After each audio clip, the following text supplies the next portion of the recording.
On this episode of Locked On Angels, deferred money is the hot topic in baseball right now. And the question is it even legal? And why don't other teams like the Angels take advantage of it? Well, here's our answers. In fact, you know what?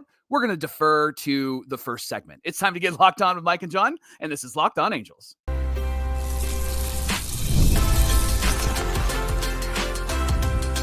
You are Locked On Angels, your daily Los Angeles Angels podcast. Part of the Locked On Podcast Network, your team every day.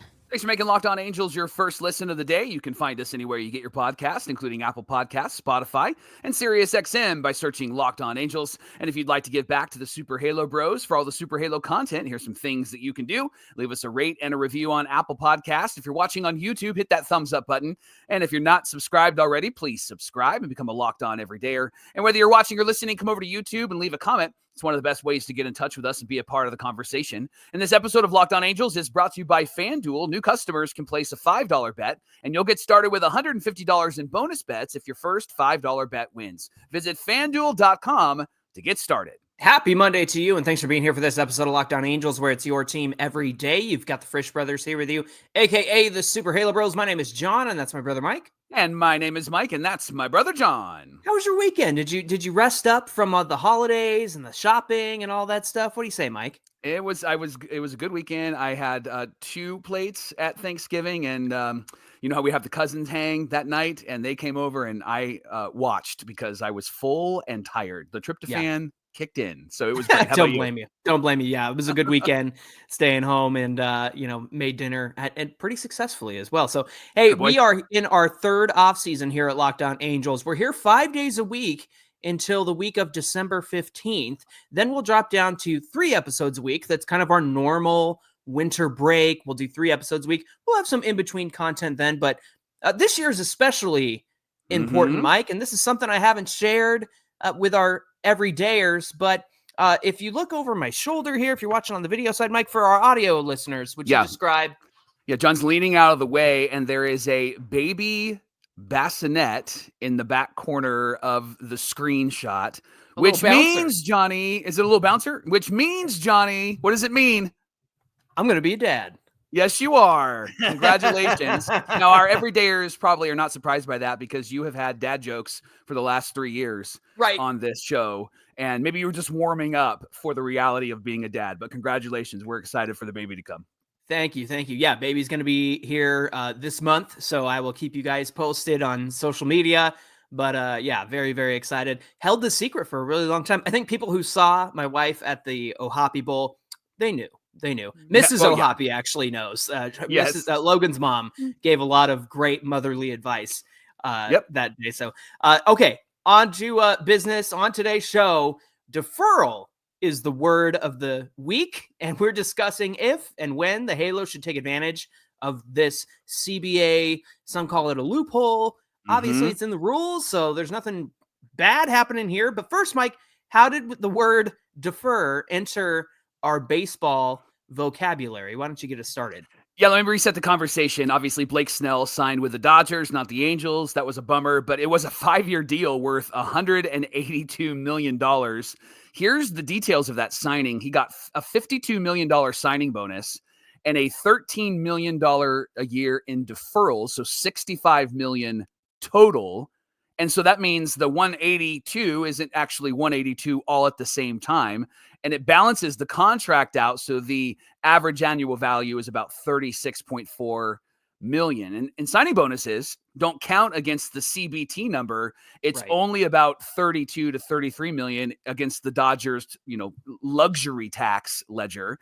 And the one word again that caught everybody's attention was deferred. Now, this isn't the first time, by the way, that this has happened in baseball. And it's not the first time the Dodgers have done this, Johnny, because Mookie Betts has 115 million of his 365 that's deferred. Freddie Freeman has 57 million of his 162 that's deferred. And then recently they signed Tommy Edman, 5 years, 74 million, and 17 million of that was a signing bonus and deferred money. And of course, the big thing that caught everybody's attention was when Shohei Ohtani signed with the Dodgers, 10 years, 700 million, and 680 of it is deferred, Johnny. So let's talk about deferred money, shall we? Yeah, deferred money is money that the player and the club agree to that is paid much later on. It's money that does not count toward the luxury tax when it's paid out later. That's key. Keep that Yep. in mind. Yep. And deferred money agreements are allowed under the current rules of the CBA. So we have lots of questions about how this might impact the Angels, why they haven't taken advantage of this. But this has been such a hot topic of conversation. Mm-hmm. A lot of people have chimed in on it, Mike, including a Dallas Braden, former Oakland great, current play or color commentator for the A's. He tweeted this: "Are folks really mad at the Dodgers for being so good that players either suggest deferred contracts on their own or at the very least accept them so they have a longer championship window? Should they not try? Baseball players know one guy can't carry a team all year, but I'll be darned if I'm having 7 or 8 absolute studs doesn't make it easier. Anybody want to play with 3 MVPs and some so that's a comment from Dallas Braden right there. Yeah, Ben Verlander got in on the conversation, kind of similar to what Dallas Braden said. He said, "Are people really mad at the Dodgers for signing Blake Snell? Ridiculous. MLB has the most parity among sports. There isn't a problem until there's a problem. Don't be mad at the Dodgers. Be mad at your team for being cheap." That's one I've seen a lot. That's one I've seen a lot. And then Roger Lodge from the Sports Lodge. He said, "Sure, what the Dodgers are doing is all within the rules of the current CBA. Make no mistake, they're able to spend a boatload of money." Oh, he's been hanging out with Mark Langston because of one reason. Their TV deal that runs through 2039 pays them approximately $334 million per season and will bring in $8.35 billion. Nobody comes close, not even the evil empire. Mike, your response to these deferred money agreements. What do you think? There's a layered conversation here, Johnny, but let me just take the a first layer of just personal opinion. I think for the Dodgers, it's brilliant. And other teams who haven't taken advantage of this, I think are missing it. Now, I know that the Dodgers have a lot of money coming in, and so that is a second layer to this conversation. But for teams that are trying to really pinch pennies like the Angels, this seems to be a great strategy to be able to get some really good players, but not have it ding you against the luxury tax and not have it ding you against having too much money on your roster right now to where you can't make moves. It's why the Angels really struggled the last few years with their superstars, because they had big contracts and then they convinced themselves that they couldn't really do much outside of that. Now, on a side note, by the way, just need to say this out loud. Those people that are saying had Trout and Ohtani for 6 years and couldn't do anything, and that's why Ohtani left, and they're building around him. Listen, Trout and Ohtani were hardly on the field together, and so you obviously aren't paying close attention to Angels baseball, which is neither here nor there. But they weren't on the field together. First couple of years, Ohtani wasn't there, and the last couple of years, Trout wasn't there. So get out of here with that garbage. Okay, so I'm a big believer in, I think, the Angels specifically, because obviously I'm an Angel fan. I think they should take advantage of this. And I think that they should utilize the deferred money conversation. What it does is it does kick some resource down the road. I think it makes it less valuable as it gets down the road. And yes, you still have to pay it out, but it doesn't count against your luxury tax number. It doesn't count against your payroll. It's something that has been going on in baseball for a really long time. The Dodgers just seem to be doing it more and more and more recently because they're doing what I think every fan would want their team to do. They're building around a championship caliber team with the greatest player of all time in Shohei Ohtani. And so that I don't have a problem with. I don't have a problem with at all. Is it frustrating as a fan? Yes. And I think it's frustrating as a fan because our team's not doing it. Our team's not winning. Our team's not taking advantage of that. And if the Dodgers are brilliant in this, that's fantastic. If the Dodgers are geniuses in this, that's fantastic. And I think that the Angels should follow suit and figure out how they can get some more financial flexibility. Obviously, it's Arte Moreno's deal. He's got to figure that out. We'll talk about his resource availability in the next segment. But my bottom line, John, and this is just one layer, and I get that it's multi-layered, but my layer on this conversation is I think it's brilliant, and I think the Angels should do it. What do you say? Yeah, I need to preface this conversation with the fact that the deferral conversation, this is not a new thing, right? Yeah. It just, everybody took notice of it because of how much was deferred for Shohei Ohtani, and now the conversation has come up again because of Blake Snell. But look, super teams are not a new thing either. We look at the Yankees in the 2000s or late 90s, all of that, super teams, right? And I think what the issue that's coming up here is, yes, other fans of other teams want to see their teams do the same thing. And the resource that's needed in order to do that is not, in terms of parity. If Ben Verlander wants to talk about parity, the money and the revenue certainly is not parity, right? But the fact is some teams can do this, some teams cannot. Everyone is available to do it. But Mike, here's the specific thing that I've been discussing on our socials and over the weekend. It's the idea that this skirts the luxury tax. And the reason why this relates back to the Angels is they are always trying to stay below the luxury tax. They're trying to stay underneath that first penalty. They won't even go over the first penalty. Some teams are 2-3 penalties past it. Right. And the reason why this is important to the Angels is because it skirts the luxury tax and doesn't count toward that for the annual average value of all the contracts that you owe. So for the Angels to not take advantage of this, I think is a mystery to me. And we know that Arte didn't want to take advantage of this. And again, we'll get into that in the second segment. But I think the bottom line is this. Nobody here is arguing that deferrals are unfair, deferrals are this, deferrals are that.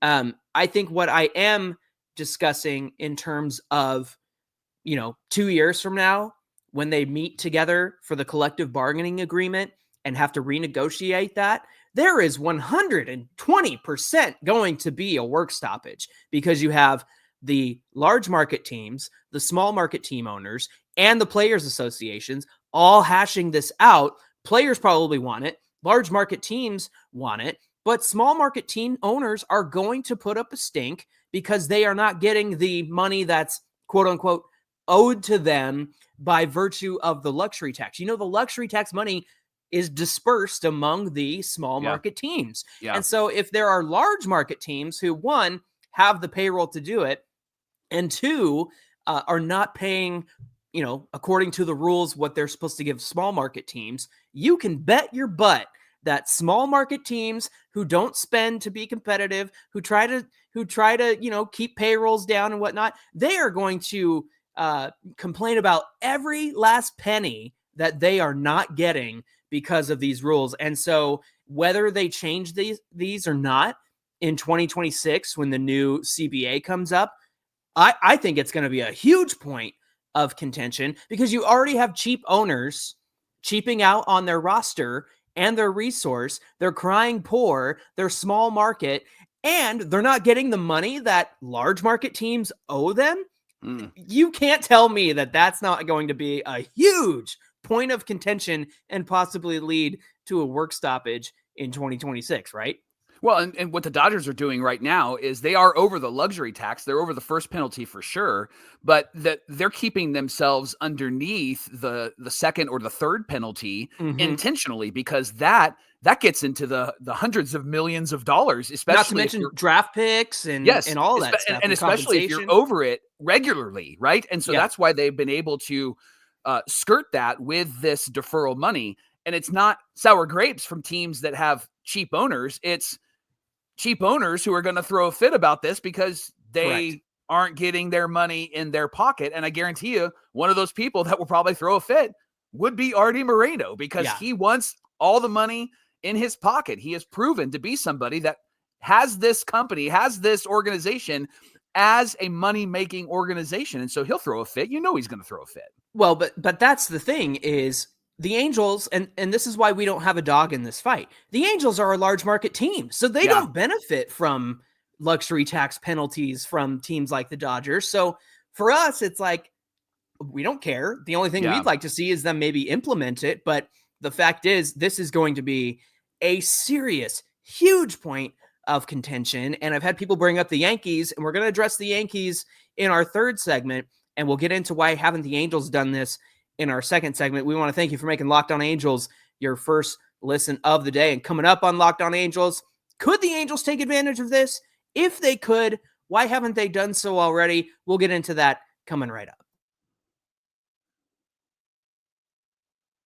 Today's show is brought to you by our friends at FanDuel, America's #1 sportsbook. And right now, if you're a new customer, you can bet $5 and get $150 in bonus bets if you win. So easy to take advantage of and so easy to place bets on their app. Everything is on the same page, the play-by-play, the stats, and the betting all right in front of you, so you can be a smart bettor when you visit FanDuel.com. You can join today, and if you're a first-time customer, get $150 in bonus bets when you place a first $5 bet that actually wins. Again, FanDuel.com. Never waste a hunch and make every moment more with FanDuel, an official sportsbook partner of the NFL. This is the Locked On Podcast Network, where it's your team every day, and we want to thank you for making Locked On Angels your first listen of the day. Now, we talked about the deferral situation. Again, not against the rules, no wrongdoing here, but the biggest contention is the ability to skirt what's owed in terms of luxury tax. That has everything to do with the fact that, for example, Shohei's quote-unquote $700 million is not going to actually be worth $700 million, 10 years from now, because the value of the dollar goes down. And so they factor that into the luxury tax and what counts towards a team's luxury tax payroll. But I have a strong feeling that that's going to change when we get to the CBA in 2026. But Mike, why haven't the Halos taken advantage of deferred deals so far?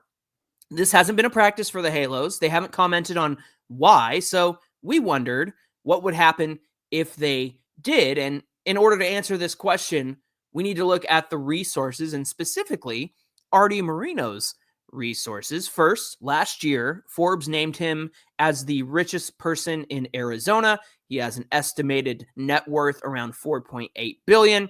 That doesn't mean cash on hand. It means all of his assets add up to $4.8 billion. And second has to do with the Angels television deal that they signed way, way long ago. It was a $3 billion deal with Fox Sports. Then it was Bally Sports, and now it's FanDuel Sports Network. But the deal is not worth as much now due to the bankruptcy of Sinclair Broadcasting, the parent company of Bally Sports. And so they did renegotiate. Now the Angels will be direct to consumer. You'll be able to have like an add-on to your Amazon account where you can just watch Angel games and skip around cable and whatnot. But that deal is not as much as it was when they signed it. What was that, 2011? Because that's when they signed Pujols and Wilson and all that. And third, the Angels' 2023 revenue was $388 million. That ranked 12th in the league, but the 2024 payroll was $192 million, which ranked 15th in the league, meaning the Angels used about 49% of their revenue to pay the players on the field. That ranked them 14th in baseball revenue. And for comparison, since the Dodgers are doing these deferments, their revenue in 2023 before Ohtani was $549 million, second only to the Yankees, and their payroll was $330 million in 2024, second only to the Mets. So that gets you a little bit up to speed on where the Angels stand in terms of payroll and the money they have on hand and cash flow and all of those things. Yeah. So the first 2 points that you made just about how much Arte has, it's in assets, not in cash, and then how much the Angels have in that deal with the TV stations gives you a sense of like, okay, so they don't have all of this right on hand. So it's not just cash flow, right? He does have $60 million to spend on, preventing an apartment complex from being built behind his house. So, that he apparently had that on hand. Right. And so that's what's on paper versus what we've seen. Right. And so I think that brings up a really great point and something that we probably need to tease out a bit, because Arte does have these assets that gives him a lot of resource, but when he wants to spend, it's been proven that he will spend, right? And the argument has never been that Arte doesn't spend. That's never the argument. And so if you've heard that argument, And Harold Reynolds mentioned that on MLB Network. That's never been the argument, and lots of respect to Harold Reynolds. But this is why you should listen to an Angels podcast, because Yeah. we watch the team all the time. Arte doesn't spend in a wise, smart way, right? He'll give $1 million to this player, and then that's it. And they won't fill the roster with the right players. They won't get the right pieces. This year is the first time that it feels like they're actually getting the right pieces and filling this roster in a really healthy and I think strategic way. But Arte just hasn't spent well, especially on development. And we're seeing that based on what the Angels have done the last couple of years, bringing up their minor league guys after drafting them real quick, because we haven't had anybody develop really since Mike Trout and maybe David Fletcher. And so this has never been about Arte not spending. This has always been about Arte choosing to spend on the things that he wants to spend on, which is why this is confusing to me, Johnny, because deferred money doesn't count against the luxury tax. Deferred money still has to be paid out later, but it's almost cheaper to do that. It seems like Arte has the room and has the resource, and if he wanted to do this, it seems like he could do this. So why in the world is he not doing this? It makes sense to defer some money and build a better team. And even just to capitalize on that, to double down on that, why not just give players bonuses? And then it's not even going against the luxury tax. Like, it feels so simple. Am I missing something? Is there more complexity to this? Or is it just because Arte Moreno does what Arte Moreno does? Yeah, I think to answer this question, we have to go back a year ago when, allegedly Ohtani brought the same kind of structure that he got with the Dodgers to Arte Moreno, and Arte said, no, thank you. And because of the deferrals, that was a huge part of why he didn't want to do that. Now, Mike, I don't know if it has to do with the fact that he is 78 years old and, he's not sure he'll be able to pay that money down the road and whatnot. Okay. Time out. Okay. He's not around anymore, or he Right. sells the team. Right. Then he doesn't need to pay that out. Yeah, sure. Right? Sure. He paid $182 million, I think, for this team. He could sell it for $4 billion.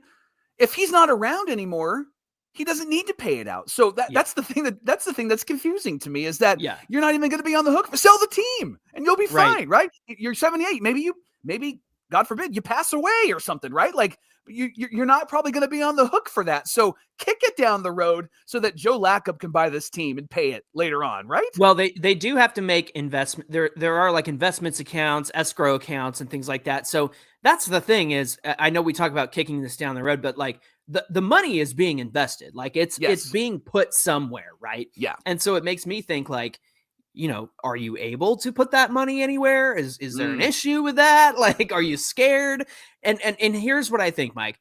I think there has been so much controversy around the Angels with the stadium deal and the mayor of Anaheim and, the unfortunate passing of Tyler Skaggs and all of that stuff. There's been so much controversy that I think at this point, Arte Moreno doesn't want to rock the boat in any sort of way that's going to bring attention to this team or attention to him specifically.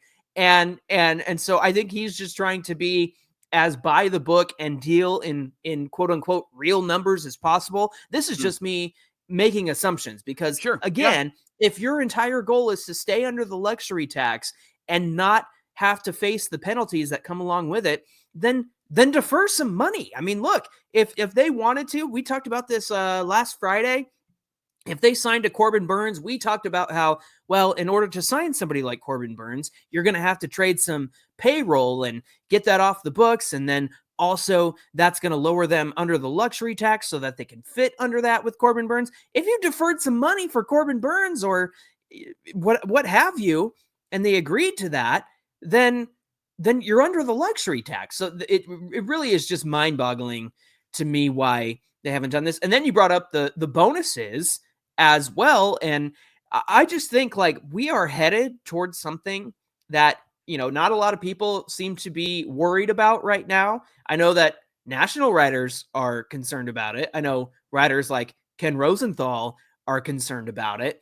And so I think that there's just this is just opening a big question on how ugly this is going to get come 2026.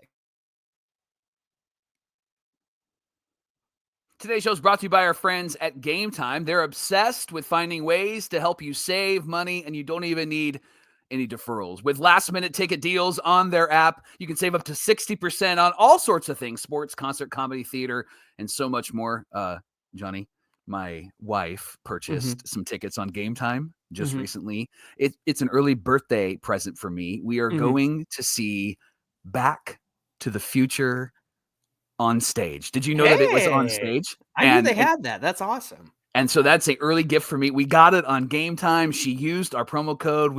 We saved money. They saved us money. It was so fantastic. And you can save some money with all of your Christmas presents coming up. Give some experiences and use Gametime. Let them help you out. Download the app. Use our promo code LOCKEDONMLB. You're going to get $20 off your first purchase. Again, LOCKEDONMLB, $20 off your first purchase. What time is it?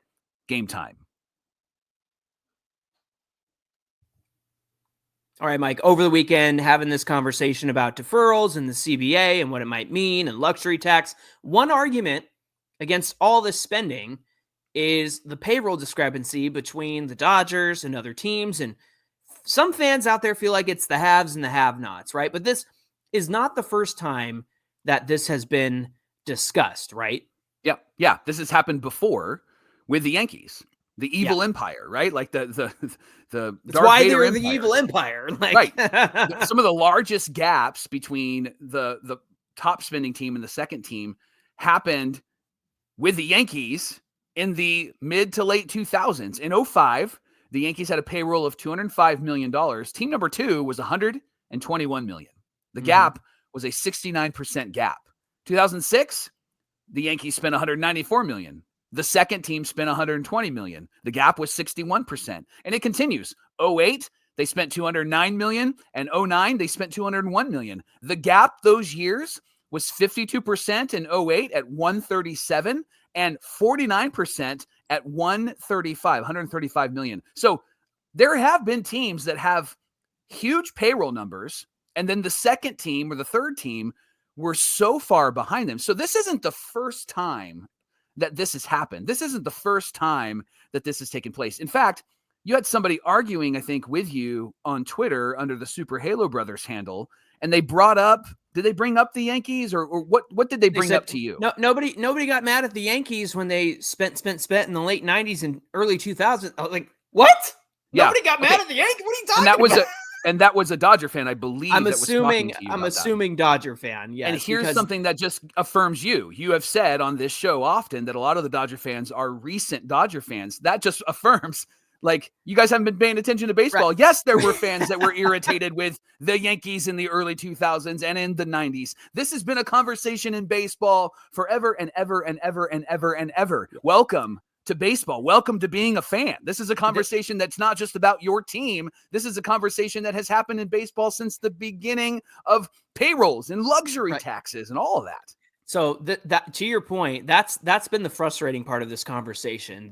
I think Inside Halos tweeted like, "Oh man, this is all going to come to a head at the next negotiation, CBA." And he had a bunch of Dodger fans saying, "Well, you're just jealous and and your team sucks." And it's like, guys, this isn't about you and your team. I know you search Dodgers on Twitter and you see an Angel account saying something. This has nothing to do with you. Right. Look at what happened with these Yankees teams. They made a whole freaking movie about it, by the way. In case you haven't seen it, it's called Moneyball. Right. They had to implement quote unquote penalties for when super teams did super team things, right, Mike? Mm-hmm. The draft pick compensation, the luxury tax, and how that gets spread to small market teams. Those are all in the CBA that they had to negotiate in order to create this parity. If you don't think the fact that these small market teams are not going to be upset about the fact that they're not getting every penny that they think that they're owed, and don't hear me say that I'm on the side of small market teams who won't spend. That is not what I'm saying. What I am saying is that within the current rules of the CBA, the penalties that are in place for when super teams do super team things is not working. It's not working right now, because when you defer, you skip around the luxury tax. And where does that money go? It doesn't go to the small market teams. So if you talk about, Ohtani's contract is 10 years, $700 million, but only $46 million a year goes toward the luxury tax, that $24 million, those you can bet your butt that those small market teams are like, hey, where's my share of the $24 million? If they're already cheap in the way that they run their team, then you bet that they are going to want every single dollar that's coming to them. And again, baseball has to evolve, and super teams will always exist. There's nothing wrong with a super team. But the problem is when you try to compensate smaller market teams because of what super teams are doing, then you have draft pick compensation. You have luxury tax penalties. You have, you got to give up your second round pick because you went over this or you signed this guy. That's why we have those rules right now, because of what teams like the Yankees did in the past. And when 2026 comes along, they will create new rules in order to address all of this. Yeah. And you can bet that this will probably lead to some kind of work stoppage because they can't get on the same page. I just don't see how people fail to understand that or can't see that. Maybe I just need to get off Twitter. Like, Twitter is probably stupid.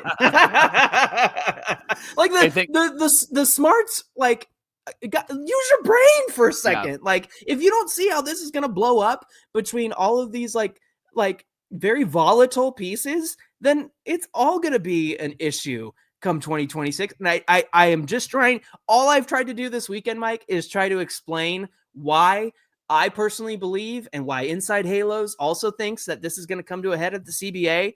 And everyone's like, well, what about this? What about that? Or you just hate the Dodgers, or you're just mad your team sucks. No, I'm not saying any of that. I'm just trying to tell you, get ready for a work stoppage, everybody, because it's going to happen in 2026, whether you dumb and dumber it or not. It's not going to matter. It will happen. If you're not paying attention, you should pay attention to it right now. Rant over.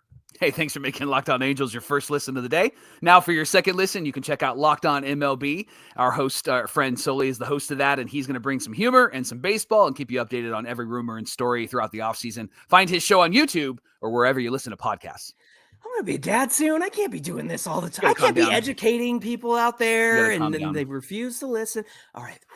Take a break. Got to breathe it out. Breathe it out. Yeah, exactly. All right, friends. Thanks for making Locked On Angels your first listen. If you give us a follow on Twitter at Locked On Angels or at Super Halo Bros on Twitter and Instagram, you can see what I'm talking about and trying to explain, and you'll see the head banging against the wall that I'm doing, trying to get people to understand why this is an issue. So follow us on social media. We'd love to see you there. Mike, what do we have on deck for tomorrow's show? Johnny, Yusei Kikuchi is now my favorite Angel. And he said something, and I loved it. And it's a giant yes from me and from a lot of fans. And I want to share that with you tomorrow on Locked On Angels. I love it. All right. Looking forward to that conversation. Until then, my name is John, and that's my brother Mike. And my name is Mike, and that's my brother John. Thanks for being here with us, everybody. And we'll see you back here on Tuesday. You know, with a baby in the house, you're not going to be able to be that loud. You're going to have to whisper. I can't rant anymore. It's over. I'm done.